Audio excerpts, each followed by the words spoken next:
Zero. All right. Good morning, guys. Welcome to today's episode of Market Check. I am Tommy. You guys also know me as Snorlax, joined by Max, Tucker, and Will. FOMC day, big day for macro event volatility. Probably going to be used to take out liquidity in either direction. Do we see 4,400 today? I felt like it was very, fitting to have the chart of the S&P up to open the show because, I mean, if we're really going to be talking about anything that's going on in equities or markets period right now, you have to be talking about what we're seeing in equities and more specifically in things like the SPY, QQQ, and some mid large caps that are moving very strongly today and throughout the last few weeks. It's funny because I remember a month ago, during when we were planning for FOMC, I believe, no, we hadn't broken through at the time multi-month resistance.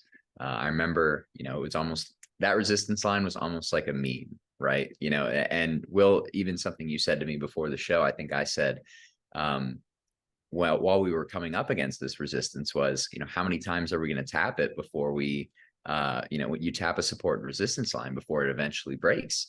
And we saw that with the S&P throughout the month of May, or at least the second half of May and into June. And yeah, I mean, it's bleeding over into small and mid caps. And so now I guess the question is, how does the Fed and Jerome Powell more specifically react and then communicate how they're feeling about this recent stock rally? Do they take it as an opportunity to be hawkish if they want to talk the market down? This is enough of a rally already, and we would rather have probably more sideways versus a period of higher, of prices moving higher. Or, I mean, do they just give it the green light and continue to smash through these levels, 4,400, 4,500? I feel like there are a lot of different price levels potentially on the table today. Especially given the fact something that we talked about yesterday, either on Market Check or Market Talk, was due to event volatility kind of coming off the board because people hedge into these events like FOMC, CPI. You see a natural crush on the VIX as those hedges on volatility kind of come off the board. So, could have a positive float on price. I think 4,400 in the not so distant future seems very likely, and that's not necessarily a very bold statement given we're already trading like 43.80. So yeah, no, I think it's still very much that stock pickers environment that we've been mentioning, where it's the best upside will probably be found in individual names and playing some great setups in a vacuum to the upside. We talked about a lot of those already on the show this week. Crypto is pretty much the same as it's been. Sideways. I will say we now have kind of the added controversy of people. I mean, we're going to call them claims for now because I mean they're pretty outlandish on the surface, right? The idea that CZ is selling Bitcoin to buy BNB and support the floor. Tucker, could you go to the BNB chart? And this chart's so funny to me, guys. I mean, clearly, clearly somebody is supporting this level of price. I'm not saying that he's selling Bitcoin to do it, but this is a very clearly defined level of support for BNB. You wouldn't want to see it break, if you are hoping that we, have a quiet summer, I would say. I'm hoping that, whatever happens with Binance, that we don't have any more exchange turmoil, because that's always the worst. As far as BNB goes, though, I mean, I definitely believe the claim that CZ is using BUSD to mute the volatility on Bitcoin to the downside. I absolutely believe that. I have like a super tinfoil hat theory actually about that I can get into later on the show about like that kind of explains some of the price action. I think it's, not something good or bad, just more so like literally rebalancing. But yeah, no, I mean, the implications for CZ probably defending this support level are pretty big for the market, both for Bitcoin and BNB. So Yeah, no, You can't believe I you're gonna make us wait for the tinfoil hat, Tommy. That's such a tease, man. yeah, yeah, I'm gonna make you guys wait for the tinfoil hat. I'm gonna go ahead and pass it over to Max because it is a big day. It is FOMC. I want to get his thoughts more specifically on equities and Jerome Powell, and of course as well everything that's going on with CZ and Binance. Certainly. Well, yeah, big week as Barry Silbert says, and we've had a lot of economic data come out. We had PCE this morning, came in slightly under expectations. So again, we're continuing to see the data to corroborate the Fed's main objective of basically conquering inflation and bringing it down once and for all. And again, there's plenty of cases we can point to or make which would potentially indicate that there's a second wave coming at some point. But for now, we're going to take the data as it falls. And we've had consecutive months of declining CPI and PCE, and it's we're definitely on the right track. And the market's absolutely digesting that, and I believe that the market has been digesting it for quite some time and has arguably or debatably been out in front of its skis handsomely. For about the past 30 to 40 days, the market's been pricing in an over 50%, actually over 60%, I believe was the lowest probability of a Fed pause at the meeting in just a few hours from right now. And as of this morning, the probability went all the way up to about, I think it's at 93% sitting right now, and it's moving around a little bit, but it's above 90% likelihood of a pause. It's all but a foregone conclusion that we are going to get the pause at this meeting. But the funny part about it is, or the asterisk that we have to disclose about it, is that on the July 26th meeting, so not this one, but the one 5 weeks from now, or probably closer to 6 weeks, end of July meeting, the market's actually pricing it a greater than 50% probability of bringing back another 25 basis point hike. Personally, I am not in the camp. I do not subscribe to the belief that they're going to pause and then suddenly resume hikes. I would be surprised if that happened. My gut's telling me that they're going to pause today. And then the likelihood of a Fed pause, or the probabilities for that July 26th meeting, are going to continue to fall in regards to the probability of a 25 basis point hike at the end of July. So I think if they pause, my gut's telling me the data that I've seen is indicating to me that they are most likely done. And I hope that they are done. It would be great to get the Fed out of the way once and for all. I miss the days where nobody gave an F about Jerome Powell and these FOMC meetings. Some of the best trading that I ever did was strictly TA based and not having to tune into these meetings or even acknowledge economic data. It was inconsequential to me, and there's still a lot of traders that do that very successfully. By the way, they don't tune in and listen to these meetings, and they don't care what CPI is. They literally just trade the chart, and you can certainly do that. My strategies are kind of a combination of the two. So, anyways, we're going to hear from Powell today. We're expecting a pause. But the big question here is, we know historically speaking, there's a small window of time where once the Fed pauses, risk can perform extremely well. My base case right now is that the market's been way out in front of its skis for quite some time, and actually has probably been bidding the pause for over a month at this point. But the question is there any juice left in the tank? I would say that there probably is, at least in equity land. I hope that Powell kind of comes out and hawks it up a little bit. I don't want him to come out and just be like, yep, that was your soft landing, in Q4 of last year, and we're just, bull market resumed. I don't think we want that either, because we're still facing some economic headwinds, and I think that would be potentially dangerous in the short term, because it's not my base case at all that we're entering some sort of new bull market. I think this is a really nasty, but again, still sort of like to the norm bear market rally. We've seen these throughout history, and actually I wrote this in a premium article on our website, sort of like the psychology of these double tops in markets. And we've seen it a handful of times where we've had a major correction, we come back, we basically double top, and then we go on to actually make new lows. And I think we could absolutely see something similar unwind, especially given how close we are to actually moving towards a new all-time high in the equity indexes. Um, it would line up again, historically speaking. We've got a potential Fed pause as a tailwind. Um, it would make a lot of sense from a technical perspective to see something like that play out. But I don't want us to go straight up in a straight line. I don't think that that's healthy either. I think if we continue to do that without any pullbacks meaningfully, ultimately the pain trade will shape up to be down and down a lot faster than most people can handle or anticipate. So I want Powell to come up and hawk it up a little bit today. So it's going to be conflicting. He's going to say we're pausing, but we're data dependent. We're open to bringing back 25 basis point hikes at the following meetings. He's just going to say what the market's expecting. Okay, but I want him to contradict that pause with, yes, well we're starting to see the labor market weaken and whatever. I want him to just throw a couple like curveballs at it. With the yield curve as inverted as it is, I think it's dangerous to not acknowledge some of that stuff. I don't know to the degree that he will, but I'd like to see a pull like 100 to 150 point pullback over the coming weeks, and then we can talk about significantly higher prices. But just from like a market health perspective, even if you're super bullish here, you want to see a methodical stair step. In regards to crypto, not much to say there. We haven't moved. I think I think you ought to give what's happening with the SEC and Binance and Coinbase some credence for sure.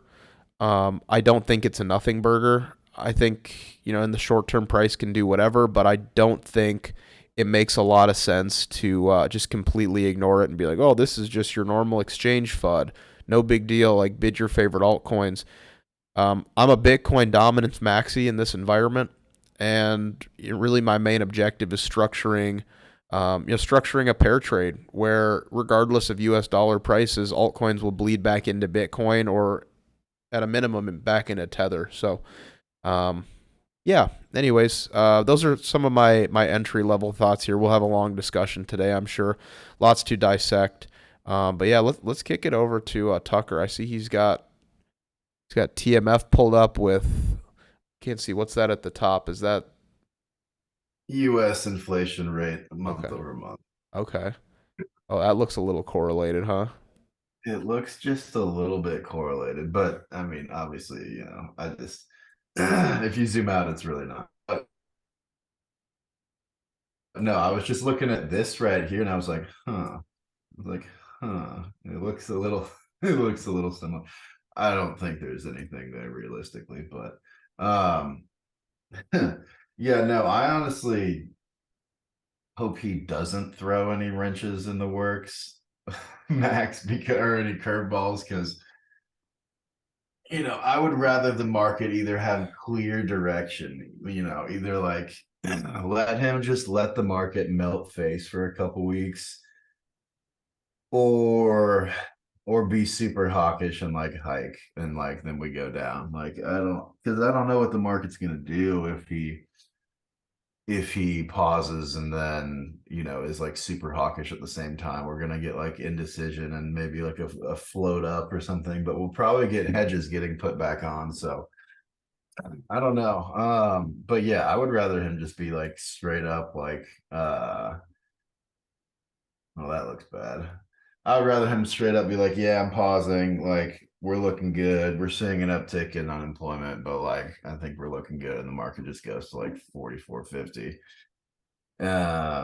Honestly, but I don't think that would be telling the truth. So it's a fine line he's got to toe, but I definitely, like, I guess just to recap, like I think he's gonna pause. I think we're gonna get a move higher, but like you said, also the market's been front running this thing for the last like 9 months. So I guess it depends on where we're at when he pauses, and it's basically already done, right? So I mean, you could say we're at, when was yesterday? We're like 4,300, 4,350, right? When he paused, and he's gonna do it today. So I don't think 45s are really on the table. I mean, that would be quite excessive, but I think anywhere in the mid 44s is probably a good target. Because I mean, if you zoom out on this, I mean, we've just been going straight up since, October. So I don't know. I think at the very least we're due to come back and like I've had this gap on the chart because we gapped up one of these days a few weeks ago. We've got a little gap right here. It's not a huge gap, probably not that big a deal. It's probably more bullish that we actually left it behind, but I think if we do get a pullback, we'll come back into that area about 42.30s and retest. But yeah, I mean, in general, we saw PPI come in today cool, which everybody expected because CPI was cool. So why shouldn't PPI be cool? But it either, across the board, month over month, year over year, it either hit or beat expectations. So the inflation battle seems to be going the Fed's way. I think expectations for the next month are I think they're looking at like 3.2, 3.3 for CPI for the July print. So, as Powell predicted, we are chunking down during the summer months. That being said, a lot of people that I've, listened to and read their stuff believe that we get sticky after the July print, and in that 3 to 3.5% range is where it becomes more difficult to get, that last like quarter of getting from 3.5 to 2 is much more difficult than getting from like 9 to 4, right? So that's where I think, we saw core the other day come in at 5.3, which was at expectations, but we saw yields go higher. If I go over to yields right now, they're down today. So I think they wanted the confirmation of the PPI to start to bid these things, but I think the bond market is still pretty skeptical of that last quarter where he's got to get from 3.2 to 2. I think yesterday we also saw like what was it? It was like, US retail sales potentially. I can't remember what US Redbook same store retail sales year over year fell 0.4%, previous 0.6. So yeah, these are just kind of consumer indicators that the economy is cooling. We are slowing down. We are seeing upticks in, I guess we get employment on what NFP a few weeks ago. We Hey, saw an uptick hey, Tucker. in that. Hey, So hey, Tucker, real I don't know. quick. I mean, things are starting to cool down. Hey, I Tucker, can you think hear me? Tucker. so. Oh, you're Yeah, I'm getting it's cutting out a lot yeah. while you're yeah, we're getting a bad connection on your end. Just a heads up. He's way behind. Oh dear. Will and Tommy, can you Can guys you hear me now? Is that good? What's up, guys? Hey. And oh man. I was having a little trouble hearing Tucker there at the end. How about you guys? Is that just on me? Oh man. It was just a little Yeah, robotic. he was chopping. Are we better now? Yeah. Yeah, we're better now. Yeah. Did you adjust your dear. Starlink? Kick it to Will. Kick it to Will. It's all good. Okay. All right, Dr. Outlook. We'll go back to Tucker when he gets the internet sorted out. Good now. Oh, there he is. He's chopping again. Yeah. So All this right. is why you never trust Starlink. Just to start off. No, let's move into the chart. Yeah, I would say the FOMC is a little bit questionable. I did want to point out too. I don't know if you can jump to my chart real quick. So it was pretty interesting. I didn't actually notice this till today, oddly enough, but it looks like there was a gap up here, and I just completely didn't notice it on Tesla. So it looks like they've come back. They filled that gap. Really, what I think they're going to do here is I think they're going to get above this and do something like the SPY and come up for that higher position and flip the gap as support. Man, so many charts are just like they look good. They look good. I don't know what to say about like how they look because it baffles me, and I really don't know if Powell wants to take the position and do like, hey, we're gonna come in and crush the market. I know a lot of people feel like he should. A lot of people that are very bearish think he should, but I just don't know if that's the position he's going to take. I think as far as the market goes, I mean, eventually these gains get realized, right? And so it's just a matter of when rather than if. I don't know. Like at this point, like price continues to move up. There's still a lot of undervalued assets. Um, I would honestly like to see capital rotation versus new allocation. Because if we're getting rotation, it means the market truly believes that this is real. If we're getting new allocation, it means people are chasing. So it's a very difficult range to take a position on right now, the way the market's set up. Uh, I would say if I were looking between SPY and something else, I would go with ELF. You know, just looks better. No, Talk about straight up in a straight line. Oh my. I mean, this stock's just I guess you just buy anywhere. Just don't even worry about pullbacks. It's not a thing, right? Just buy anywheres and just you'll be up eventually, right? I mean, this is the ridiculousness of the market right now. Like this is just that's flat out just mind-boggling. I'll tell you that. And some people may be like, "Oh yeah, this only makes sense." That's your Super Bowls, right? Your Super Bowls like it makes sense. This is how markets. No, they don't. They don't. This stock has been out since 2017 and literally ran sideways up until this point. It is a makeup company. They don't do these things. I mean, I guess we had a little bit of a pullback here. That's it. That's all you get. If you didn't just buy in right there, you missed the whole move. You know? So if you weren't in this since May of 2022 when the entire stock market was dropping and this thing was ripping, you missed out on 450% gains. Nobody's taking profit. I want you guys to understand that. Nobody's taking profit. Everybody buys, everybody holds. We all hold together, we hold strong. We target $4,000 and we all sell together. That's how this works. All right.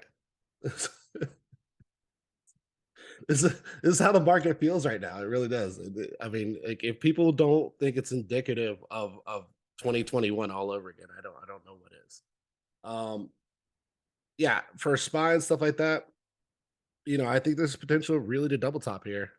We talked about this, Max, the other day. I think that's what will occur, and I think we'll double bottom also. So a couple different scenarios here that I think people should keep in mind. Still a lot of high beta plays that can be played. I think there's tons of liquidity to be grabbed. I mean, ARK looks amazing. ARK looks freaking amazing, right? If we don't top here, ARK, it's gonna go all the way up here to 50 some dollars. Like if we don't, we have to top here. If you're a bear and you think this is gonna come down, if you don't top here, good luck. Good luck. Because it gets up to here, they're more than likely gonna bid the resistance. The market is now bidding resistance. So it went from selling resistance to bidding resistance is what I'm seeing as far as reactionary price from the market itself. This is when you know you're getting into a FOMO market. When markets are no longer selling resistance and buying resistance, the market's very, very much in a euphoric price range, or at least a euphoric feeling, right?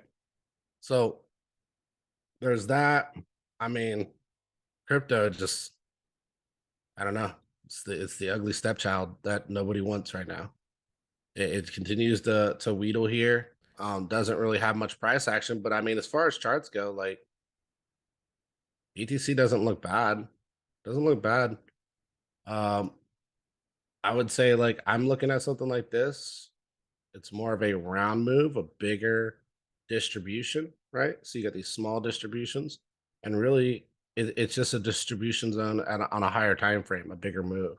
And that's why I've been expecting this pop here. But like you are moving right now, for me, at least it's the way I'm viewing it, you're moving to a downtrend, to a doji, right?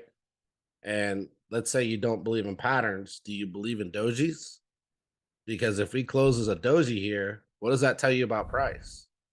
Right? If you catch a doji at the high, you're expecting price to reverse. If you catch a doji at the low, you should expect price to reverse. So it really depends on this candle close here for me. Well, if let we me start ask 4 you. days of Let me 10 ask hours. you about this. Okay, so you're leaning bullish on Bitcoin. Okay, I'm not going to say crypto necessarily. We'll talk about Bitcoin because you got it pulled up. Mhm. Equities have been on a straight tear across the board. Almost everything looks really solid. ETFs are flying, indexes are flying, individual names are flying, small caps doing well, mega cap tech, like a lot are at all-time highs or have made new highs. Bitcoin has been just bleeding out.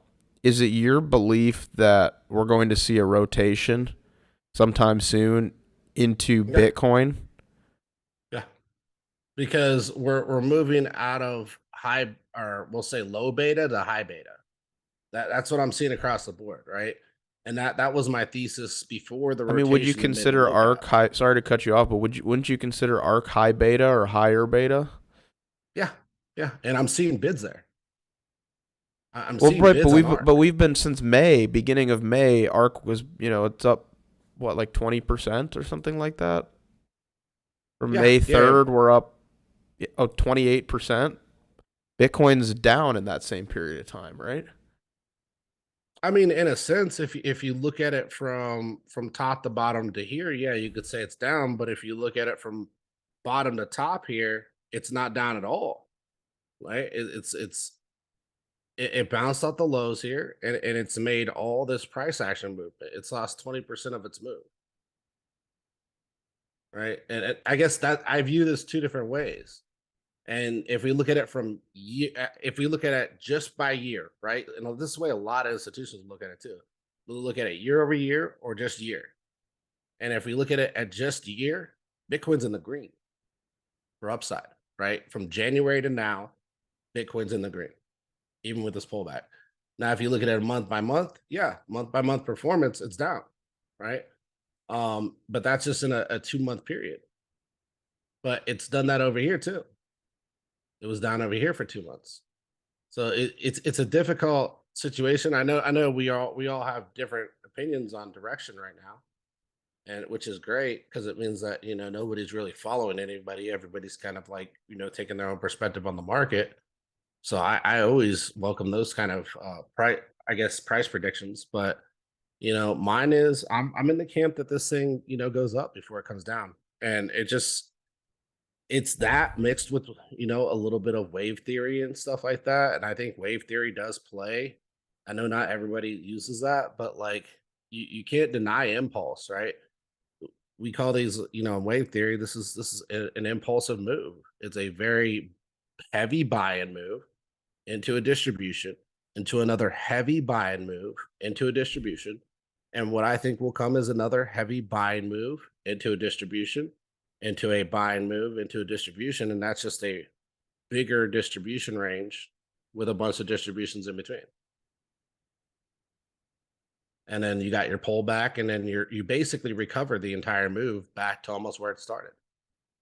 That's your two, right? Your 1, 2, 3, 4, 5, and then you pull all the way back to your two, and you're playing off of the trend here on the lows as your support.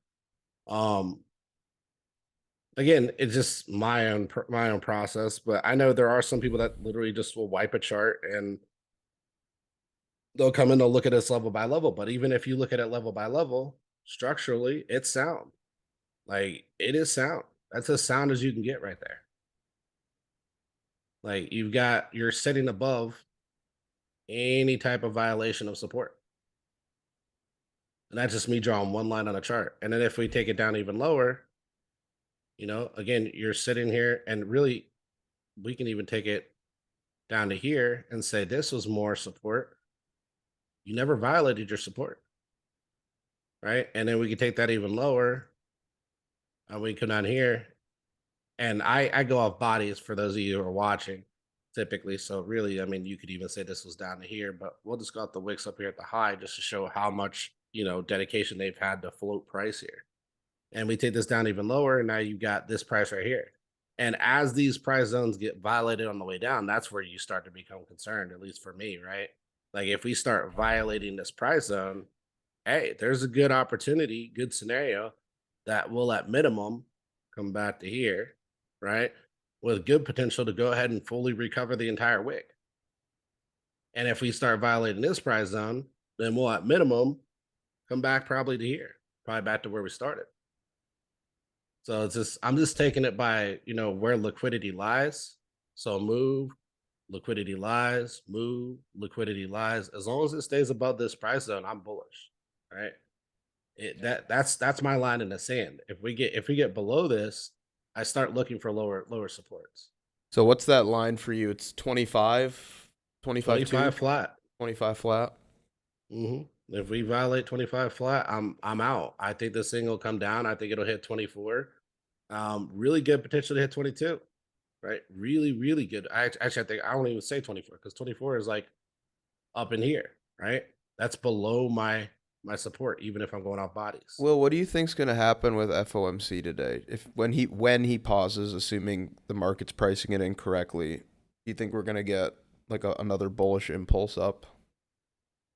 That would be my insinuation, right? The market is looking for something to bid. This will be the last thing they can bid. And then after they bid this, what is there to bid after that? There's nothing. There's literally no reason to bid after that. So what will the market do? It'll go into a stagnant type of price action move and eventually wheedle itself all the way back down to where it started and recover all this move. On a lot of things. I won't say necessarily NVIDIA. Like on crypto and stuff like that, it's probably going to pull back to like its beginnings. Will, what do you think about the possibility of a deviation of your 25K level? I mean, deviations are always possible, but deviations have to move fast. Yeah. Right. No, yeah. If it's not a fast deviation, it's not at all going to confirm. It's got to be a wick. I mean, yeah, I agree. Yeah, exactly. So if we got a fast deviation, sure, I would be on the wrong side of the trade at that point, and I would take that trade to the upside if it deviated low, right? If it doesn't deviate, and that's why you always have validations and invalidations, because like if it were to like come down here and then get back above here, I would have to bid long, right? I would have to because it's back above support, and now it has good potential to come back up. So yeah, but this is what a lot of people don't understand when we talk to them on crypto Twitter and stuff like that, and they're like, "Oh, you guys always bullish or bearish?" It's like, dude, there's invalidations. You have to flip your thesis if you're invalidated. I think the dumbest, scammiest thing they could do would be to take it to like 24.5, squeeze it immediately to like 27 or 28, and then just have it slow bleed the rest of the summer again. Look, if we get into Q4, and I told you guys this today, and I think this is really important for the audience. If we get into Q4 and we haven't made any moves, I am fully expecting tax loss harvest in Q4. Fully expecting it. Stocks, crypto, everything. And anybody who's been in finance for a while should definitely know what I'm talking about. It happens every single year. They will dump their bags at losses to be able to get out of taxes. It's a tax write-off. This is what it is. Corporations will do it, companies will do it, and retail will do it. So if you're not looking out for that, you're going to get wrecked in a Q4.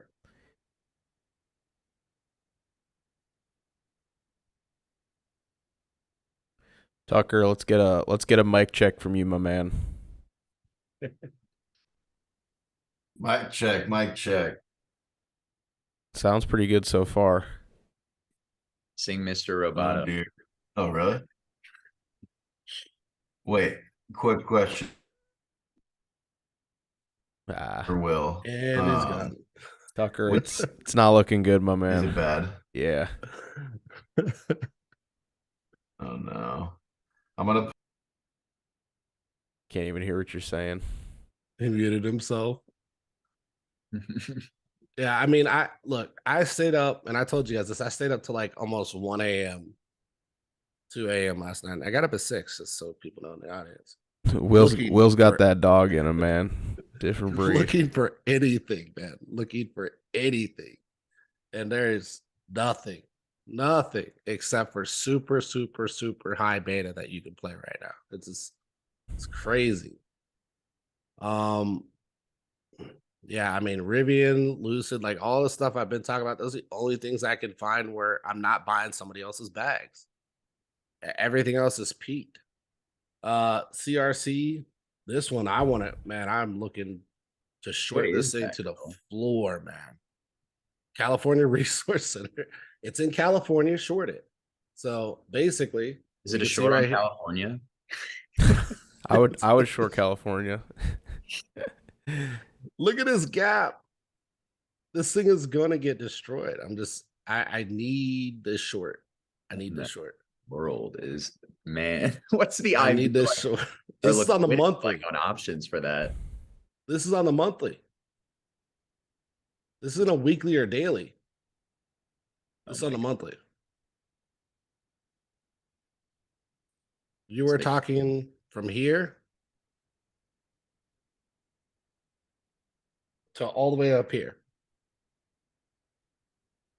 what's it trading at right now?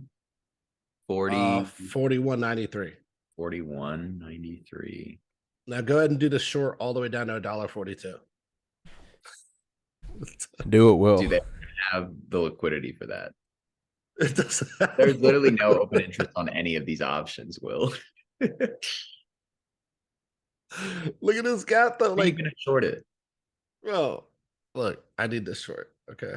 Somebody needs to come in and long this with big bags. And I'll come in as short and I'll share the liquidity with you.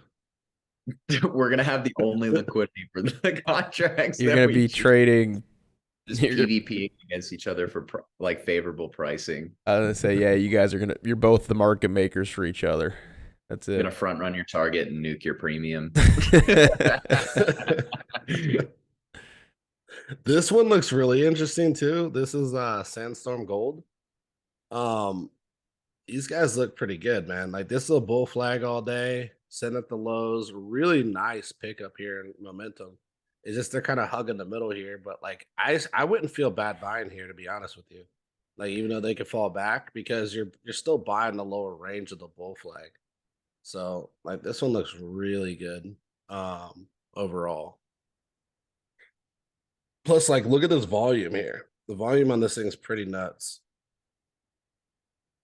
It's just been in this massive uptrend, a little bit of pullback, which is following the bull flag, and really I could see this thing kind of legging up again at some point, um, to push price back up. Like this one looks really good from a bigger perspective. So I'd say it's something like this, and this is kind of like your first leg or whatever down. Like on a bigger scale, this thing looks really good, but you can see that would take some time for this to really kind of play out. But this, man, I mean, look at this buy up here. Look at this buy up here. Tell me that doesn't look insane. Like that's a massive defensive price right here. That's 2 months.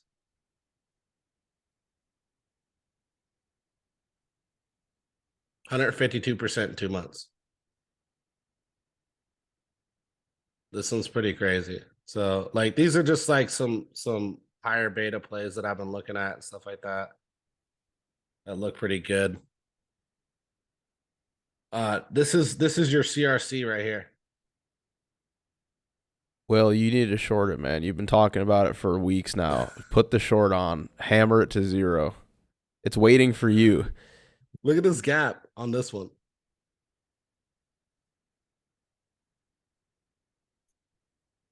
Let's see here.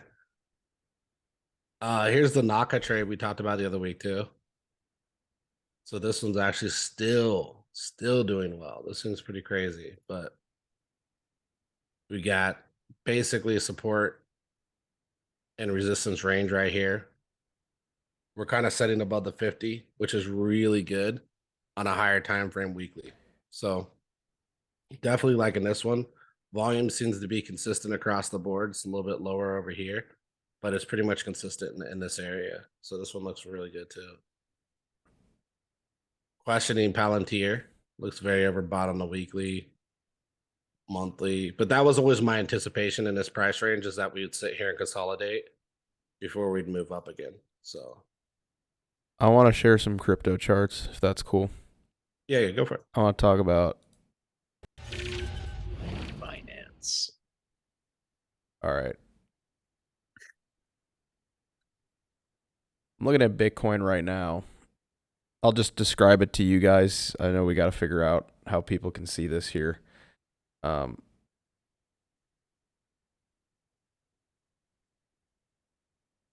that'll look better. I mean, look, I've got pretty clear levels here where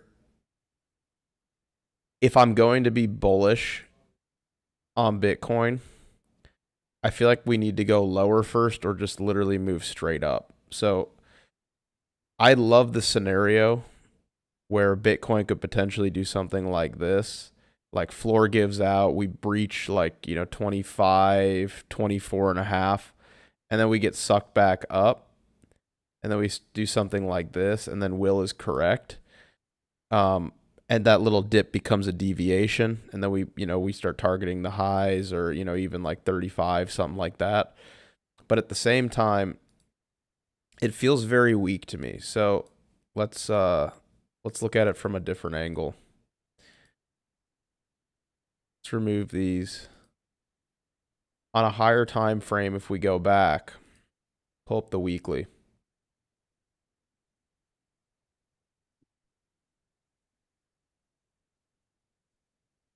If we look at it this way, you say, okay, this was our range low at 28,850, give or take, for the entire bull market. You can see how much interaction we had there, and we lost it. We came back and we already basically deviated, or you could call it a bull trap or whatever you want. Everybody that bought up above in here is trapped now. Everybody that bought above 28,850, all these people are trapped. And we've just been slowly bleeding down. And the way I'm picturing it from a psychological perspective is you buy up here, you're trapped. Oh no, I'm bleeding. Oh no. Oh, okay, I'll sell it at a small loss here. Oh, I didn't sell my whole bag.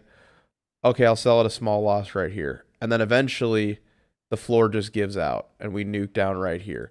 But I guess if this ends up becoming a deviation and we get a quick reclaim, then I suppose, maybe these people puke down here somewhere. They've been puking this whole slide down, and then we can talk about moving up. That's certainly possible. I would just be a little bit surprised to see us like come straight up here, do something like that. But I'm keeping it as a scenario. Like I clearly have it drawn out. If we see a serious breakout above 27K, I kind of have to be bullish there, truthfully. I kind of do. So anyways, just wanted to share some thoughts there. It's a really weird spot because, again, we're coming into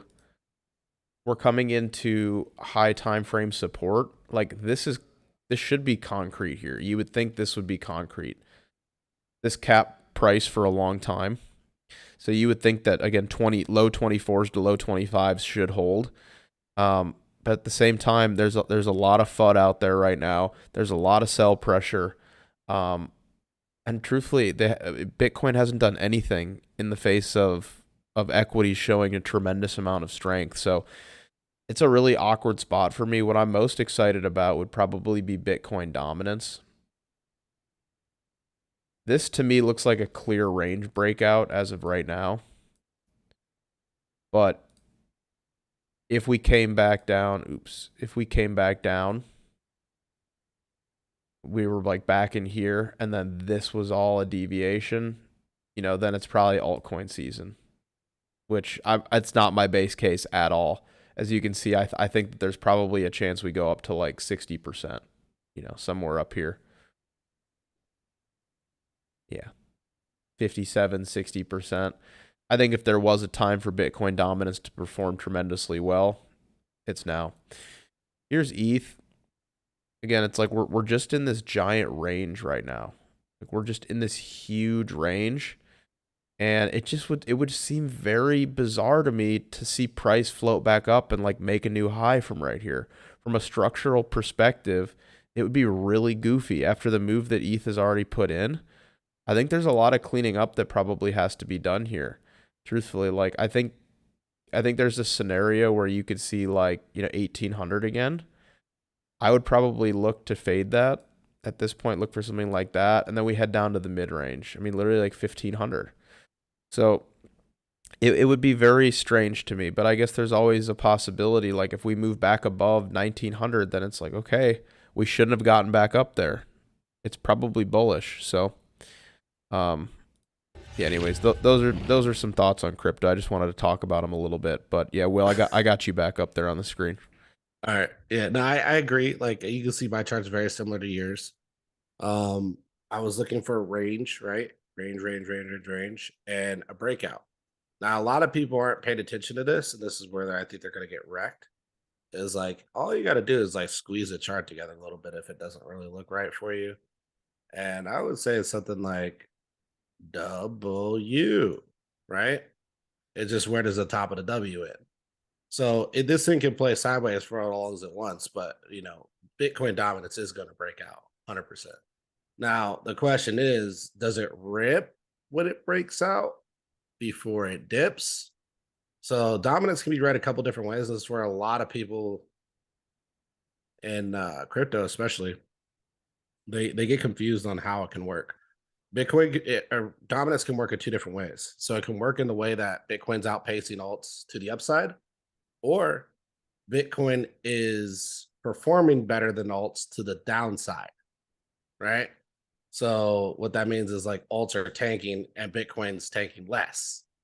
So there's two different ways to view that when it comes to dominance. So it's a difficult game to play with dominance, and this is why like I actually stopped really kind of viewing it as much through 2022, especially because like dominance wasn't even playing a hand in a market that just every other day it was just dumping.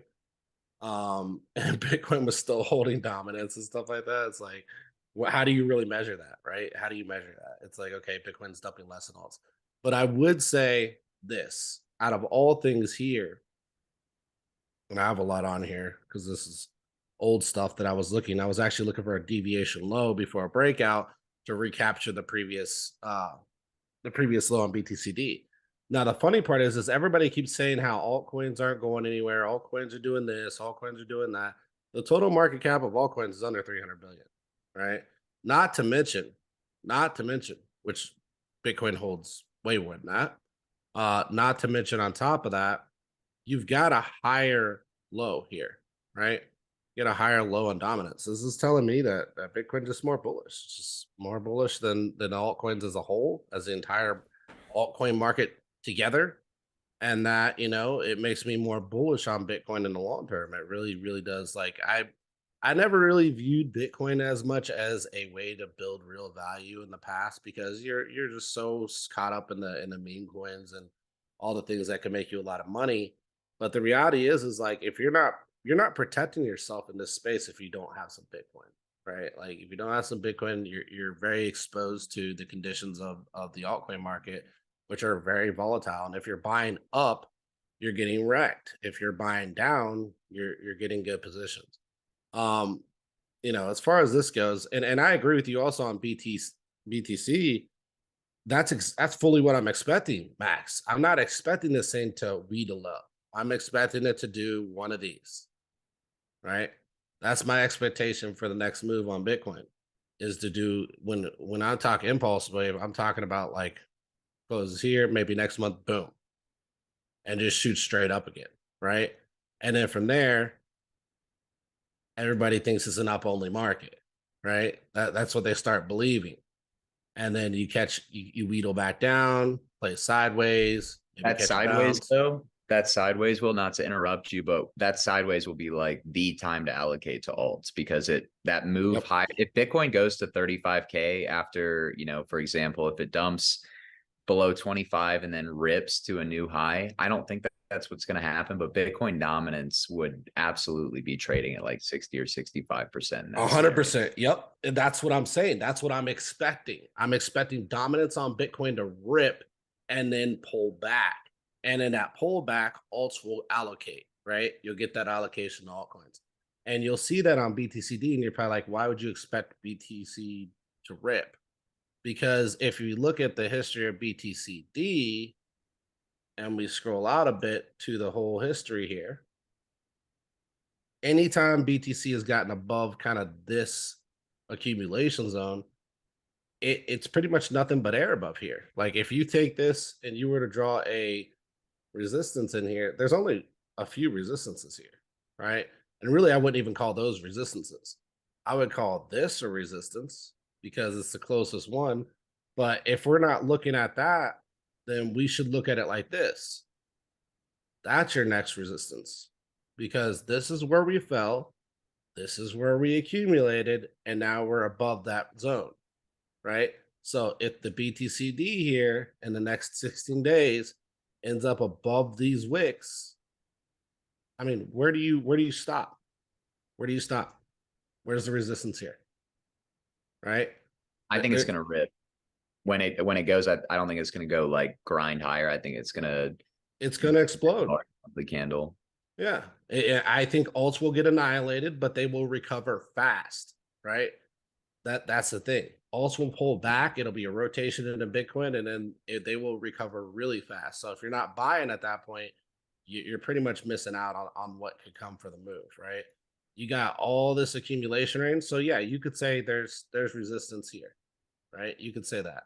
You can say there's resistance down here and there's resistance up here. You can kind of see where it started to wheedle right here, right? But this whole drop can be recovered just as fast as it dropped. That's the part I'm trying to point out the most.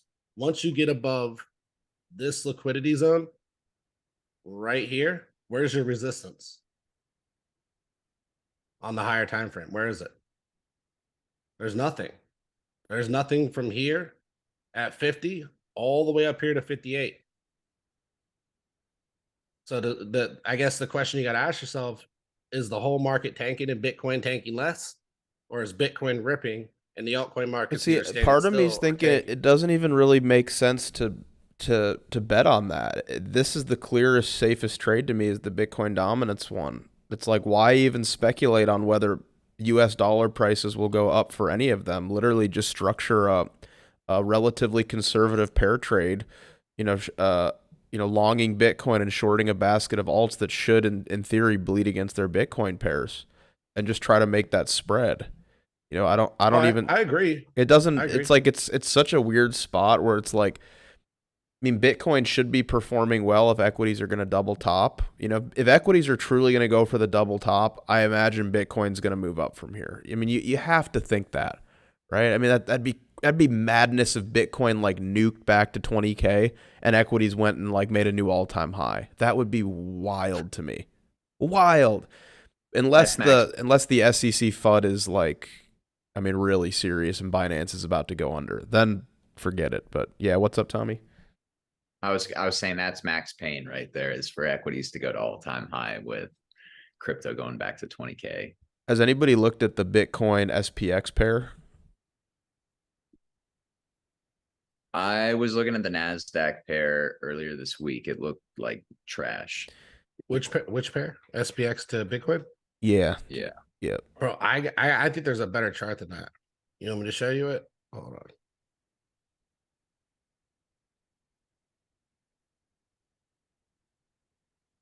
It's that time of the month where I get to claim my DYDX rewards. Let's go. So if we look at this, look at Bitcoin and look at Tesla. You think Tesla's leading Bitcoin, huh? It's pretty nuts, man. It's like, look.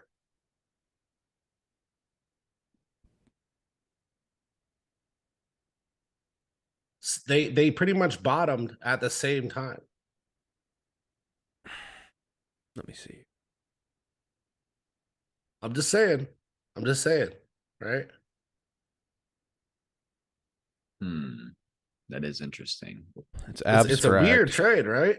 Like look at the tops, look at the bottoms, look at the top, look at the bottom, look at the top, look at the bottom.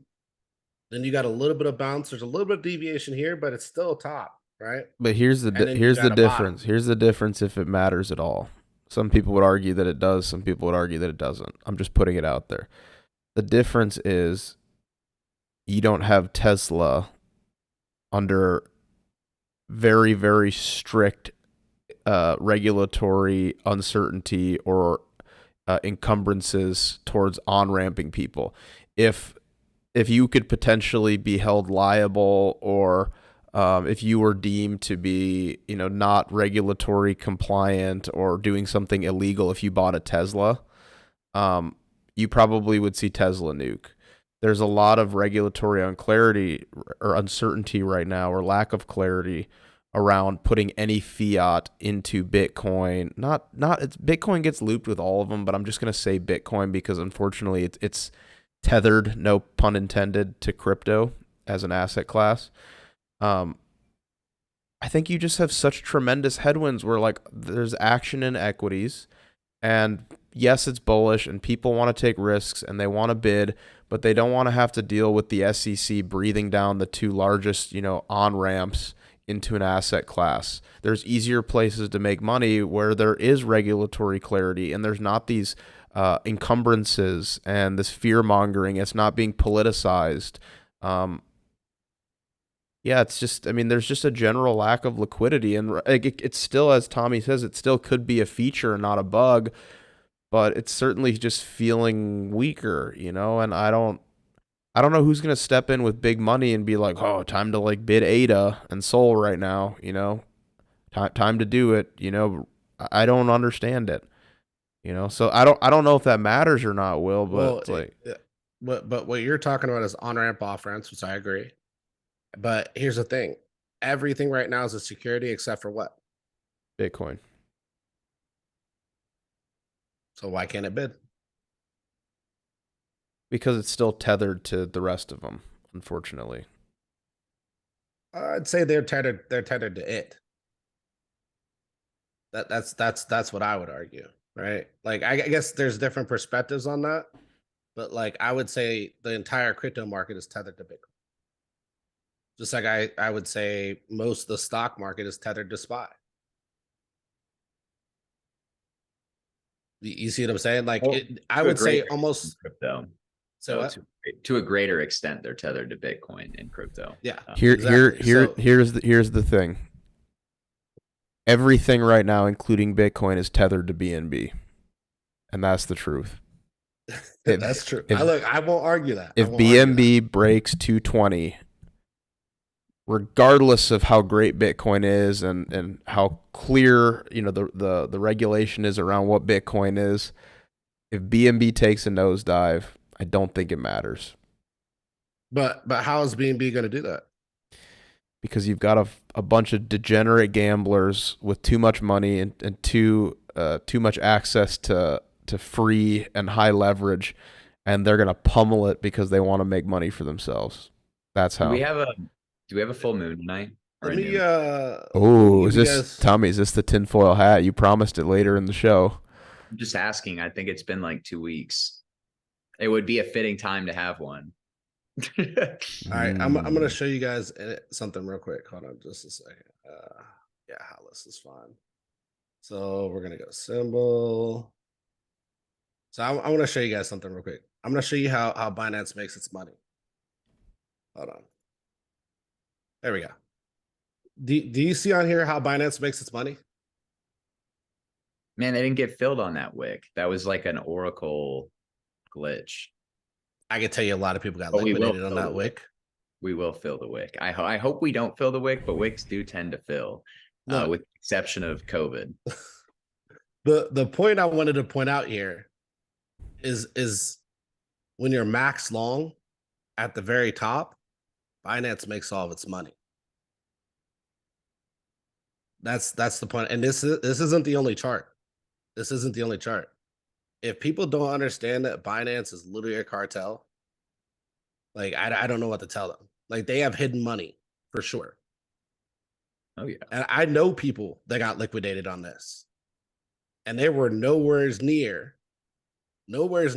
like their liquidations like all the way down here. Right? Max low leverage positions. Well, they started long in here. It was Binance US, so they couldn't have even been using perp positions, only margin. Yeah, well, that's what I'm saying. So and then on top of that, you had stops, right? So people had stop positions where if price went below a certain point, it would kick them out of their current spot positions.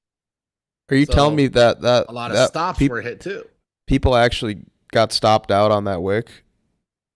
A lot, yeah.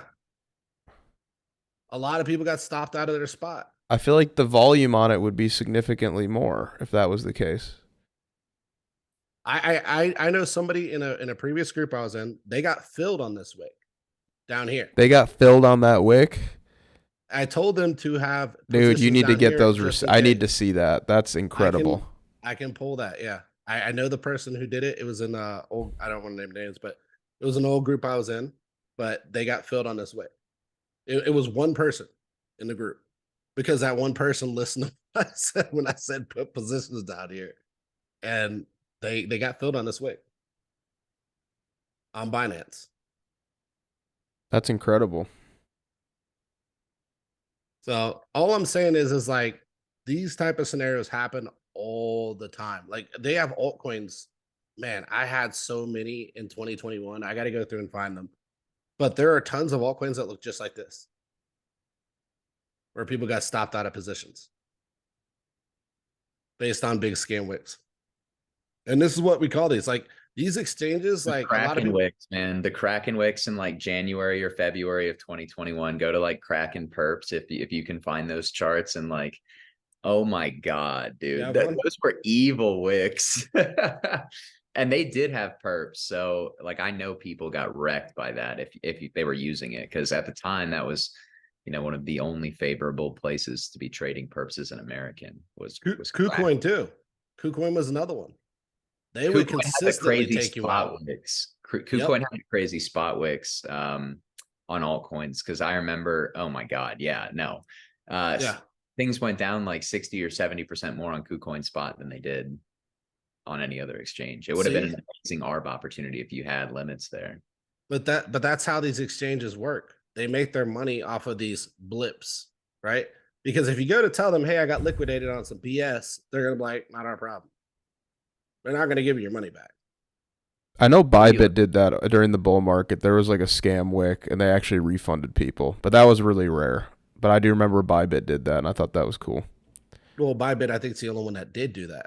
The only one. Yeah. No, I just remember like their CEO Ben put out a tweet and he was like, "Hey, that was our fault. You know, we're gonna refund everybody that got scammed out on that." I mean, as long as you understand that that's part of the game you play, you understand that's part of the game you play, right? But these situations seem to happen pretty often with these platforms. And all I'm saying is like they have a lot more money than what people think, because they are consistently wrecking people on purpose. No, we know how much money they have. We know. That's why when it's like, how can they float it? It's like, well, they can float it just based on that, right? They have the liquidity. Are they getting wrecked in this bear market? Sure they are, but like I don't think for a second. You gotta think CZ's been here since what, 2017, 2016? Like he's been here a long time. The dude's probably scraped off so much money off of this market, it's not even funny.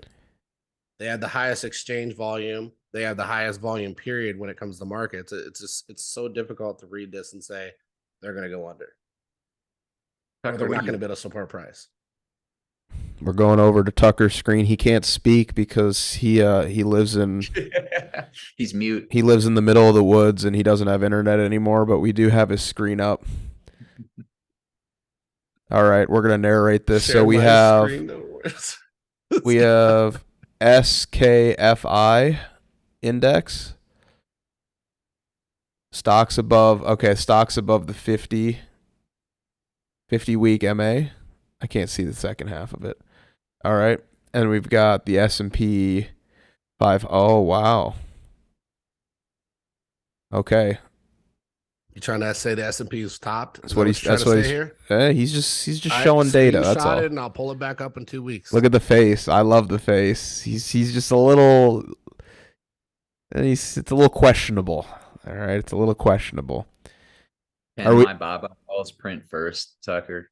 That's the real question. I don't care if the S&P is topped, but can my Baba calls print first? So is this the Russell now? Okay. So the Russell above the 50-week moving average. That tells me people have been consistently using the Russell as their instrument for hedging. This is a very interesting way to approach the equity baskets. Huh. All right, well, I mean, looks like the Nasdaq could move up a little bit more, no surprise. What is this one? S&P 500 stocks above the 50. That looks ready to break out to me. Yeah, it does. He nodded.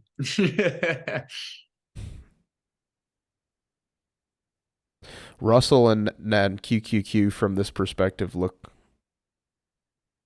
leagues more bullish. Or I'm sorry, leagues more bearish than the S&P. Yeah, S&P looks, if we're only using this, it looks ready to go.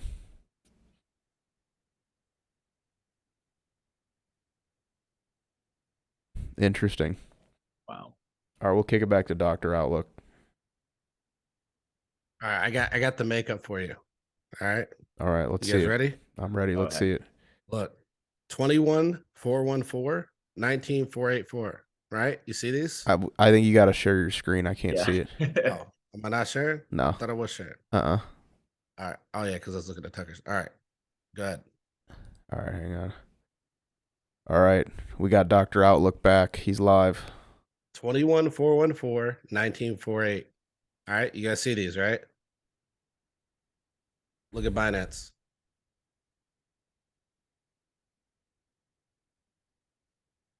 You see what I mean, right? You see what I mean? You're going to have to narrate it a little more for me. They have 17,000 and 19,500.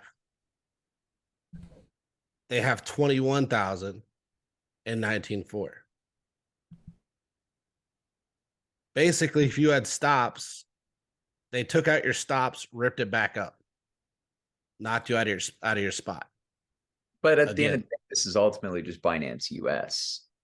You know, it's not. Yeah, it is, but like there's no reason for them to be that far off, right? They are literally scamming people out of positions that have stops.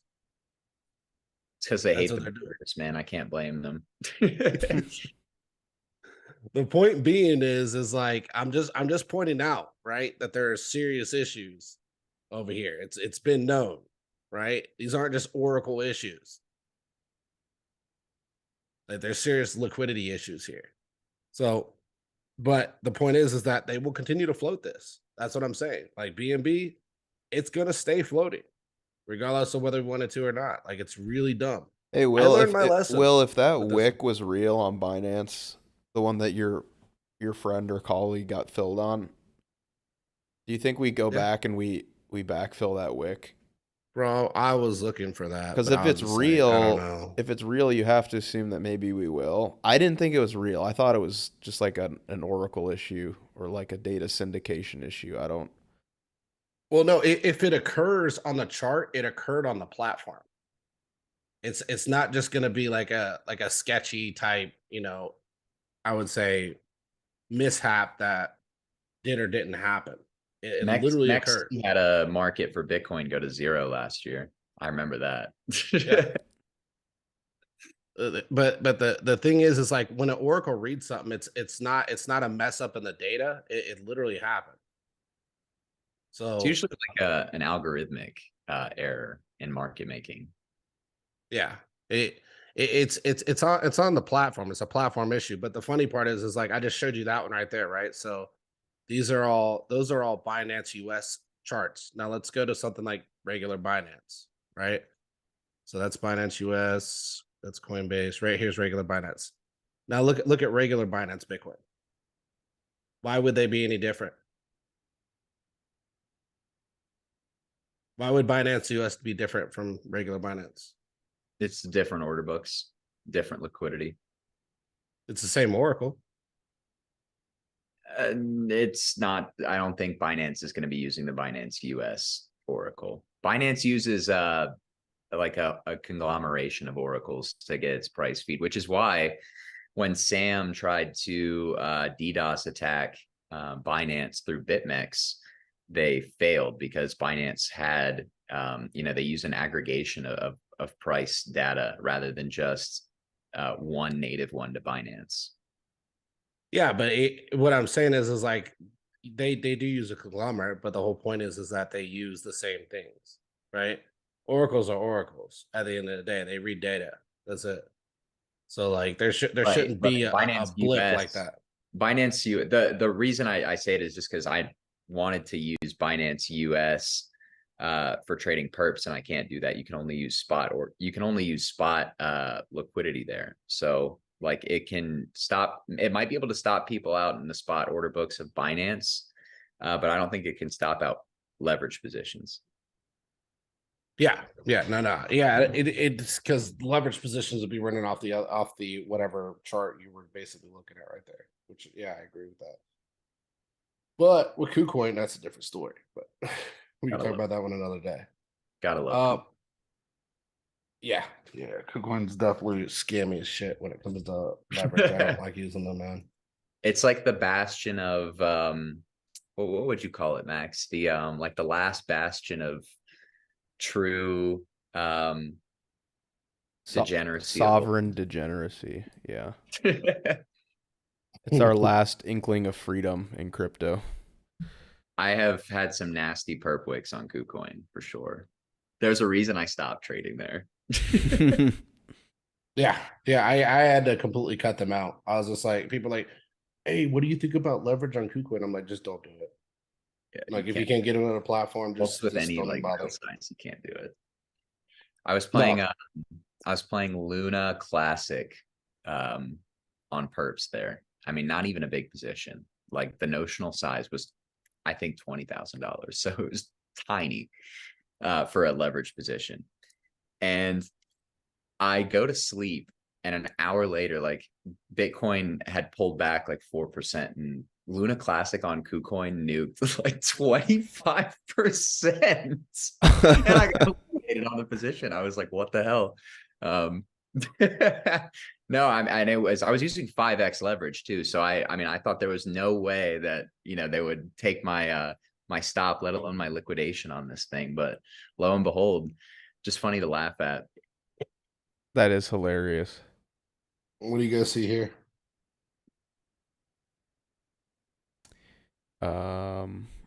W pattern. Affirm holdings. Affirm holdings. That's what I'd be targeting. Yeah, I don't know, man. Like I like even on the most bearish of charts, like I'm just not seeing stuff that really wants to break down. I mean, look at Sol BTC right here. Look at it. Look, it's fucking. Excuse my language. Sorry. It's a stub. Like it's a stub. Doesn't make any sense. Like what about Sol ETH? I feel like that's probably a more important. Honestly, ridiculous that happened. Hold on, Sol ETH. I mean, Sol is the truest definition of a shit coin. It should go to zero in Bitcoin. So it's Sol. What do I do? Sol USDT. Sol ETH. There should be a pair. Oh, just Sol ETH. No slash, right? Yeah. Nice. Coinbase or which one to have more history? Binance, right? Probably, yeah. Probably the best liquidity. Yeah, I mean, that wants to make a new low. I don't think that's bottoming. That somebody told me, they made a joke. It looks exactly like every ETH DeFi or DeFi ETH chart ever, where it looks like it's trying to paint a reversal and then it just bleeds back into a new low every single time. I mean, it looks. I know you don't think it's bottom, but that looks pretty bottom, bro. It might take a few weeks that chart to look interesting again. Look, it's the same wick. The same wick. No, Will, go up and to the left. Go to like right there. Nope, to the right. No, to the right. To the right. To the right. Okay. I'm sorry. Go left. See right over your watermark. See where it says Sol ETH, right in the middle of the chart. Yep. Go in between the E and the T. That wick. Right here? That's where we are right now. Yeah, we're gonna go backfill that wick. Probably take out the low of the other one. What, this wick? Yeah. Sense to me. I mean, they already backfilled it. Look. Nah, they didn't backfill it. Look, it's already backfilled. Nah, they didn't backfill it. You just weren't fast enough to catch it. Nah, they didn't backfill it. No. I'm still taking up the mantle as the primary soul fodder until the Bitcoin and ETH pairs make dramatic changes. Look at the 10 to the 2. They're inverting again. It's just going down again. Like, at what point does this turn back around? Hey, Will, can you do me a favor? Yeah. Can you go to the Bitcoin chart? Just normal Bitcoin USD. Sure. Look at the 30-year fix, though. Oh, Bitcoin USD. Yeah, right here. Bitcoin USDT. Yeah, all right. Do me a favor. Throw on a 200-week SMA. Okay.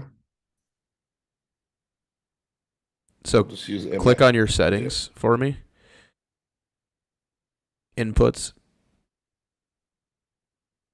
Can you put the time frame to week at the very top? No. So like week. on your settings for the moving average.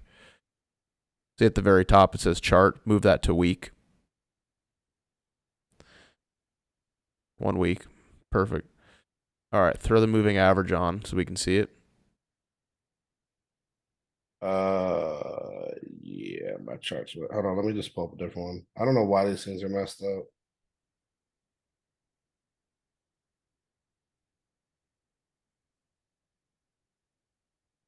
This app has been ridiculous. I can pull it up on mine too. I forgot. I literally have my chart up. Yeah, go ahead. You go ahead. Yeah, let me put mine on here. Like, some of my charts won't let me draw. Some of them won't let me turn on add-ons. Like, I don't know what's going on with this trading view. All right, hang on 1 sec.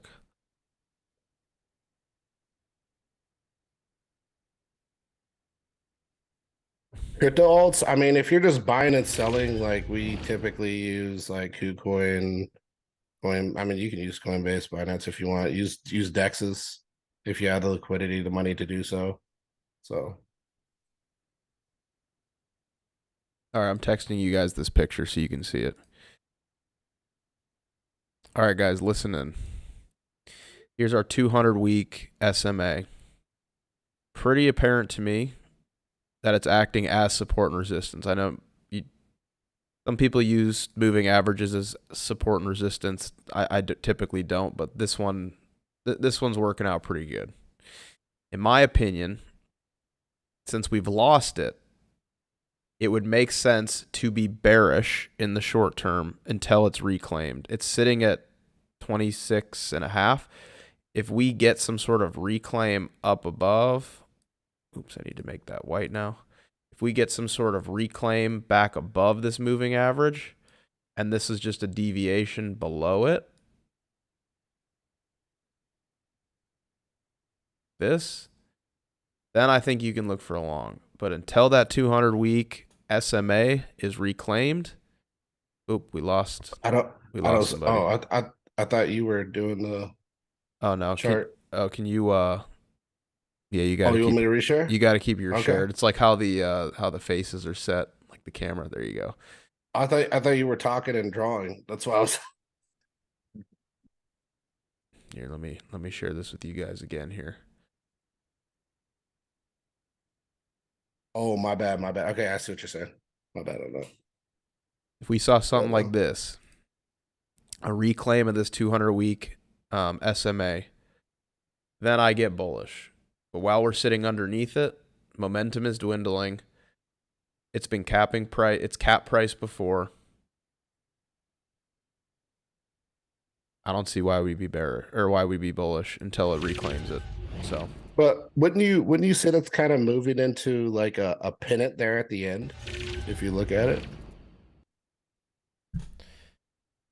What do you mean? Like, it's starting. So price is starting to push up against price pushing down, right? Like in a leveled way.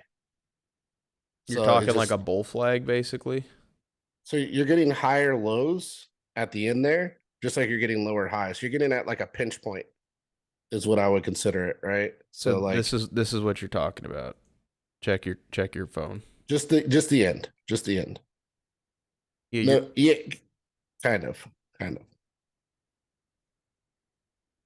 Yeah, let me.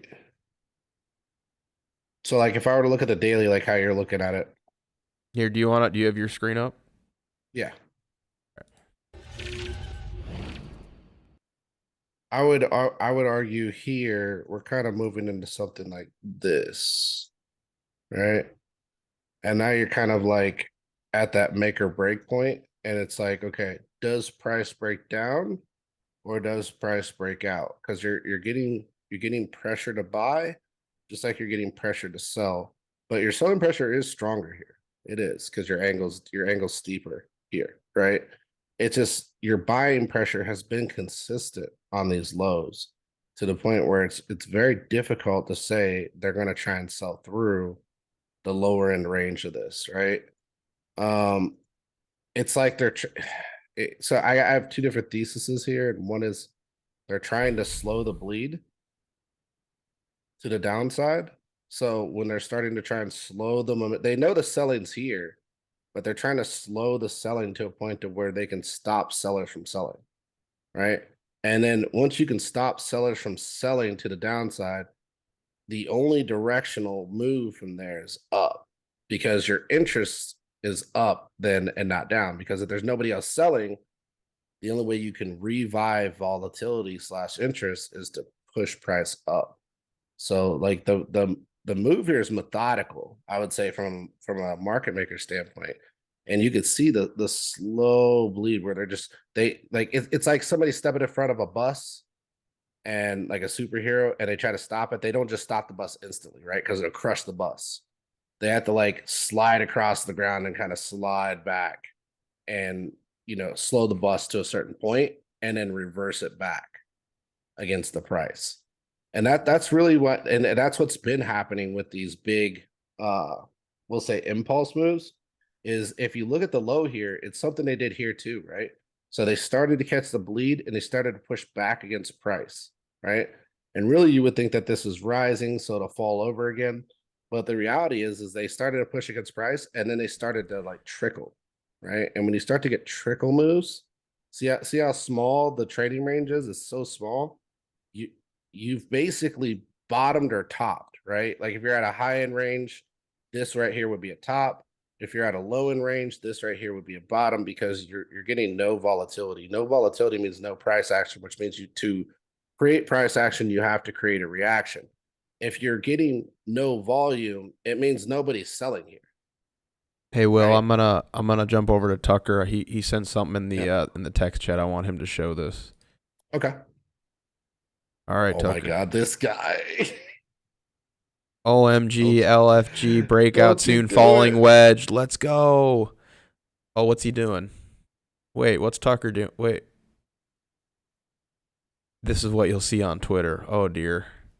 That's Okay. why I feel like you flush the people who are expecting that and then before you go.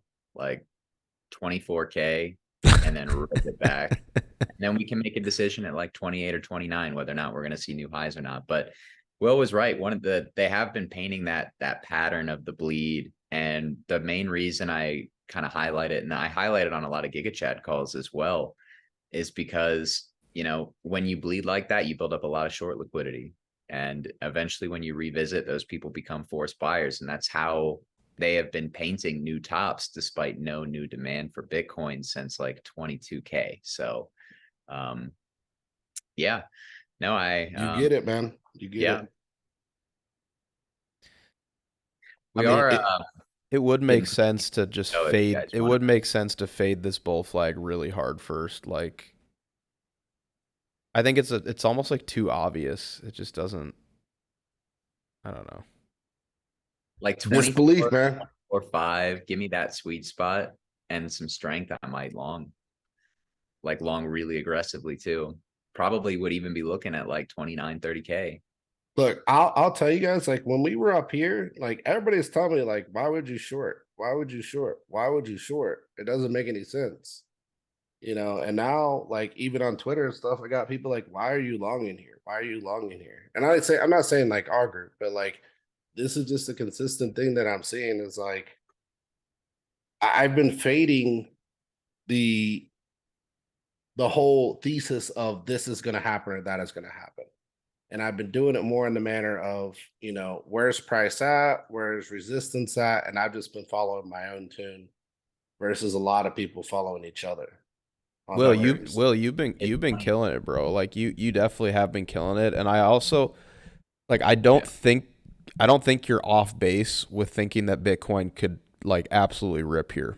Given what we're seeing with equities, we're about to get a Fed pause today. The technical setup is there. It just seems a little like everybody's waiting for like 35K. And it also seems like everybody's looking at this like bull flag, getting excited. And I kind of agree with both you and Tommy, where it's like I could see another stab at the highs, but I want to flush out. Like I want one more scare. Like give me like 22, 23K. Everybody starts shorting into those lows on the quote unquote acceptance back into the previous range under 25K. And then we send it back with haste. And then I like what Tommy said. Then once we're back up above like 27, 28, then we make a group decision, a diplomatic debate on whether we send it to new highs or not. But I don't think it's from right here, truthfully. I don't think it's here. I think, yeah, like I like that area, Tucker. That's a good area in my opinion. That'd be a wick in my opinion. I don't think we'd settle down there. I think that would result in a wick. It would be really funny if we bottomed at like 23.5, 24K, because I'm pretty sure when I first brought up like the pullback idea before 35K, that was the region. I thought we would hit it though in like early May. And now here we are and it's mid-June. Yeah. So I'm just like, I don't even know what to make of the lack of volatility in the crypto market, because it's very low volatility. So it's very easily interpreted as either strength or weakness, and that's entirely like objective at the end of the day. But it's just like very, very low volatility price action. So it's kind of just like eventually there will be a move, and it will probably be the type of move that catches everybody with their pants down, because that's typically how volatility occurs. But maybe it's FOMC today. We've got that in about 2 hours, right, guys? 2 hours, Or- 8 minutes. Cool. And Yeah. the I would say- probability of a pause just went up to 97.7. So I mean, we're gonna get the pause. We're gonna get I the would pause. say Bob it's on today, please. it's something like this, right? Like if you my issue with coming down into 24 is you violate your one, right? You violate your previous distribution zone, and once you start violating distribution zones, you end up kind of getting trapped in them, and then that can force you back down. So like I would be more in the camp like if we got down here, we get trapped down here. And then we would start leveling back down to the downside and recovering price to the downside. And then we have really good potential to get down to something like this, where like at that point you could actually form lower lows if we fall over here and we start getting trapped in price and falling to the downside. I hate to see that. But I wouldn't want to see that, so I'm voting for upside. I didn't buy the Bitcoin bottom, but I hope the Bitcoin bottom is in. Let me Yeah. just from a ecosystem health standpoint, I really don't know what lower lows would look like for a lot of the industry, and especially like Bro, like the I think altcoin if we market would made get lower wiped lows, out. the length of the bear market would be pretty lengthy. All altcoins would get wiped out. They would literally get obliterated. Tommy, I gotta put you on the spot. Gun to your head, is Bitcoin ever gonna see the teens again? Keep in mind, Yes. 19 counts as teens. In my opinion, yes, it will. I don't know when it's going to, but I do think you're going to see the teens again in some capacity. That would make sense to me. Fair enough. But yeah, we can. Are you guys ready to wrap things up, or Wrap it do up. we have any thoughts? I know we covered a ton of tickers today. Yeah, I'm good. I think Y'all we better covered smash everything. that like button. Y'all better smash that like button. Honestly, we went through a ton of tickers. Look at that. BNB got delisted. Invalid, Tucker.